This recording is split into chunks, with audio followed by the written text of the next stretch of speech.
Assalamualaikum warahmatullahi wabarakatuh. Salam sehat untuk Bapak Ibu semuanya. Semoga semuanya sehat. Saya Luarsi dari Komisi Akreditasi Rumah Sakit, Bapak Ibu ya. Bapak Ibu, memang saya akan menjelaskan, sebetulnya mengingatkan, khususnya untuk rumah sakit yang sudah terakreditasi, standar-standar apa yang memang diperlukan dalam menghadapi COVID ini. Kita tahu ada 4 kelompok, yaitu SKP, standar plan fokus pasien, standar manajemen rumah sakit, program nasional, dan juga IPKP. Di antara standar ini sebetulnya sangat terkait dengan bagaimana untuk menghadapi COVID. Ada di SKP, ada di fokus pasien, juga ada di manajemen rumah sakit. Ya. Bapak Ibu sekalian, penularan COVID kita tahu adalah droplet, ya. Itu baik di presentasi dari modulnya WHO maupun dari buku pedomannya dari Kementerian Kesehatan. Droplet sebabkan orang yang disebarkan orang yang terkena kontak dengan sekresi pernafasan pasien yang dulu hanya dari hewan, sekarang sudah orang ke orang, Bapak Ibu ya. Tapi belum lama ini, malah tanggal 17 Maret 2020, WHO malah menyampaikan bahwa dia dipertimbangkan ada airborne precaution untuk medical staff, sehingga medical staff memang harus benar-benar memperhatikan karena coronavirus bisa menjadi airborne. Ini statement dari WHO yang saya baca di CNBC. Jadi ini. Dan kita tahu definisi kalau jadi KLB itu satu kasus. Itu kasus COVID itu sudah dinyatakan KLB. Ini ada di pedoman PP-nya COVID Kemenkes ya. Berarti kalau di rumah sakit Bapak Ibu ada satu kasus, itu kan bisa diartikan sebagai KLB. Bapak Ibu sekalian, memang untuk COVID kita tidak hanya PPI-nya Bapak Ibu ya. Kita tahu ada outbreak di masyarakat. Ya, outbreak di masyarakat memang bisa menjadi outbreak-nya di rumah sakit. Dan kalau terjadi yang di rumah sakit, disaster yang di masyarakat bisa menjadi disaster di rumah sakit. Karena itu memang rumah sakit perlu mempunyai disaster plan. Ya. Ini ada di MFK 6. Selain itu, karena ini terkait wabah, rumah sakit juga mesti mempunyai skenario penempatan pasien. Ini ada di PPI 83. Ya. Jadi kalau di MFK 6 ini, di dalam senar edisi 1.1, itu rumah sakit mesti punya program manajemen disaster. Ya, kita tahu disaster itu bisa bencana alam, bisa bencana non alam, dan bencana non alamnya itu bisa wabah. Ya. Ini nggak bisa. Bapak Ibu, di kita kalau lihat di elemen penilaian, di mana yang elemen penilaian di MFK 6 ini ya, satu ada terkait ada regulasinya, program disasternya ya, kemudian ada identifikasi bencana, baik bencana internal maupun eksternal. Di situ juga disebut seperti kedaruratan di masyarakat, wabah, dan bencana alam atau bencana lainnya, serta kejadian wabah besar yang bisa menyebabkan terjadinya risiko yang signifikan. Ya. Rumah sakit melakukan self assessment siap atau tidak kalau ada bencana tersebut. Ya. Ini yang ada di dalam MFK. Mudah-mudahan rumah sakit yang sudah terakreditasi sudah melakukan identifikasi ini sehingga siap bila ada wabah. Ya. Kita bisa melihat di regulasi manajemen disaster, rumah sakit memang harus menentukan jenis kemungkinan terjadinya konsekuensi bahaya, ancaman, dan kejadian. Kemudian juga menentukan integritas struktural di lingkungan pelayanan pasien. Jadi kesiapan pelayanan pasien bila ada terjadi disaster, menentukan peran rumah sakit, kejadian strategi komunikasi, mengelola sumber daya, juga mengelola bagaimana tempat pelayanan alternatif pada waktu kejadian. Jadi misalnya perlu ruang isolasi. Bila ruang isolasinya tidak menyukupi, bagaimana perencanaannya? Ya. Kemudian Bapak Ibu, di PPI 8.3 ini juga ada bagaimana rumah sakit mesti mengembangkan bila terjadi outbreak atau wabah. Ya. Jadi rumah sakit itu memang diharapkan punya skenario untuk penempatan pasien. Ya. Memang kalau di dalam standar itu lebih banyak untuk infeksi airborne-nya. Ya. Kita tahu COVID-19 adalah droplet, tapi baru aja statement itu juga bisa airborne. Memang ada tindakan-tindakan yang ada aerosol yang bisa menyebabkan juga udara ya. Jadi memang ada skenario penempatan pasien bila terjadi ledakan pasien. Jadi memang rumah sakit juga mesti harus punya rencana bagaimana bila ada wabah ya. Ini khususnya untuk rumah sakit rujukan. Kemudian menyediakan ruang isolasinya ya. Kemudian yang penting sekali juga melakukan edukasi ke petugas, refreshing ke petugas sehingga petugasnya juga siap. Kemudian apa sih Bapak Ibu strategi PPI-nya? Ya. Bapak Ibu sebetulnya strategi PPI yang ada di pedoman punyanya Kemkes ya atau dari WHO ya itu memang mesti harus dilaksanakan oleh rumah sakit. Ya. Misalnya kebersihan tangan.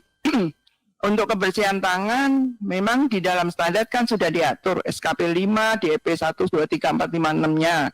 Kemudian juga di PPI 9, EP 1, 2, 3, 4, di mana rumah sakit harus punya regulasi bagaimana melakukan cuci tangan, pada momennya harus dilakukan, kemudian bagaimana kecukupan hand strap-nya. Ya ini memang menjadi kendala dengan adanya kesulitan untuk hand sanitizer-nya. Ya. Jadi ini sudah diatur di dalam senar. Kemudian terkait kebersihan pernafasan ketika batuk dan bersin, ini juga wajib diedukasikan, baik untuk pasien, pengunjung, dan juga untuk petugas, semua petugas di rumah sakit. Terkait dengan APD, sesuai risiko, ini juga diatur di PPI 9.1, mesti rumah sakit punya regulasi, kemudian menggunakan APD sesuai risiko, dan juga ketersediaan APD. Ya. Kemudian praktek suntik aman di PPI 7 dimulai dengan identifikasi risikonya, kemudian bagaimana strategi untuk pengendalian risikonya, kemudian manajemen denda tajam ini juga ada di PPI 7.5 dan pencegahan luka ada di PPI 6 yaitu dengan melakukan surveillance. Ya. Kemudian juga penanganan, pembersihan dan disinfeksi peralatan pasien dengan aman. Ya, ini ada di PPI 7.1, EP 1 dan 2, PPI 72, EP 1, 2, 3, 4, PPI 72.1 ya. Di mana memang rumah sakit kalau di dalam senar itu memang wajib punya CSSD ya. Dan kemudian kita tahu sterilisasi itu kan ada yang sterilisasi, ada di tingkat tinggi, kemudian ada yang disinfeksi tingkat rendah ya. Sekarang ini semuanya itu kan harus dilaksanakan dengan baik ya.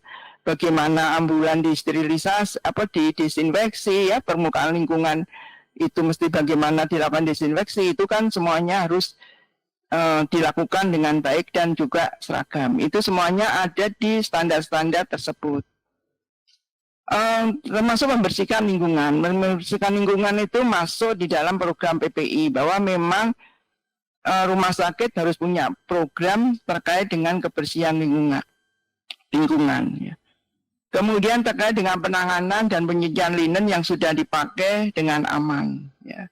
Ini juga diatur di PPI 171, EP 1, EP 3, PPI 73 dan PPI 73.1. Memang kalau di dalam standar senar kita mulai dengan pendekatan risiko. Jadi kita lakukan identifikasi risiko, apakah masih ada risiko dengan penanganan dan penyucian linen kita, apa saja risikonya, kemudian dari risiko itu kita membuat strategi pengendalian risikonya dan membuat pedoman ya.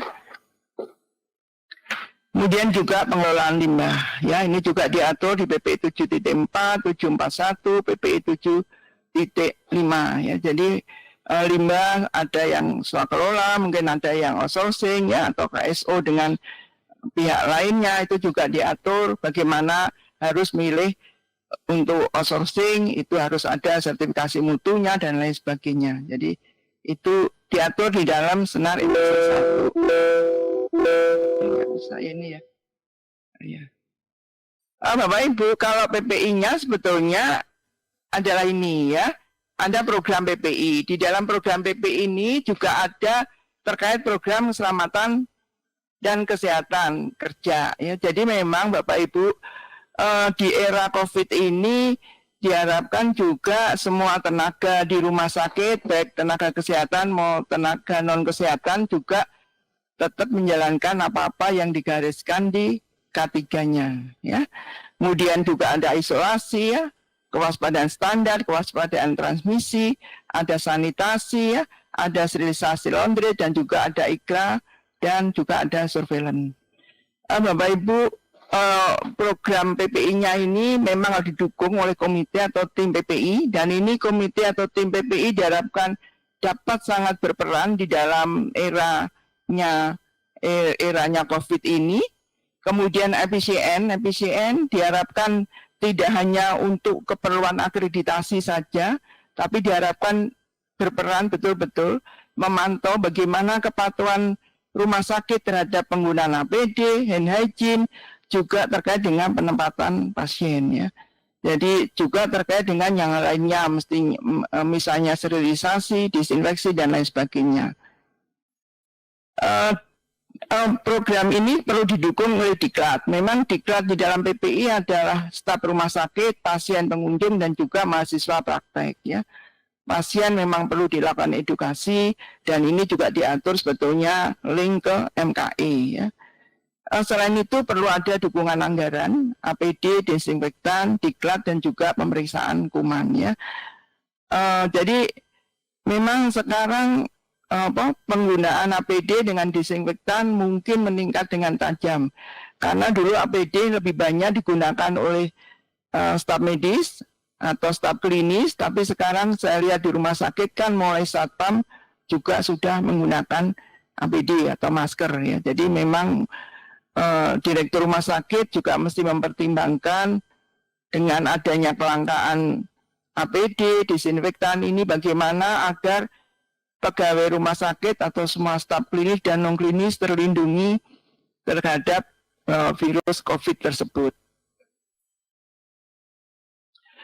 Di PPI 6 ini adalah ada surveillance Bapak Ibu ya, memang perlu dilakukan surveillance juga, khususnya untuk rumah sakit yang besar ya. Memang surveillance kalau di KARS itu dibagi dua, adalah surveillance yang terkait akibat tindakan, dan infeksi penting dan epidemiologis. Di dalam surveillance terkait dengan epidemiologis ini adalah termasuk yang F, timbulnya infeksi baru atau timbul kembalinya infeksi di masyarakat. Jadi memang itu begitu ada kasus yang infeksi baru emerging disease, yaitu rumah sakit harus mulai surveillance ya.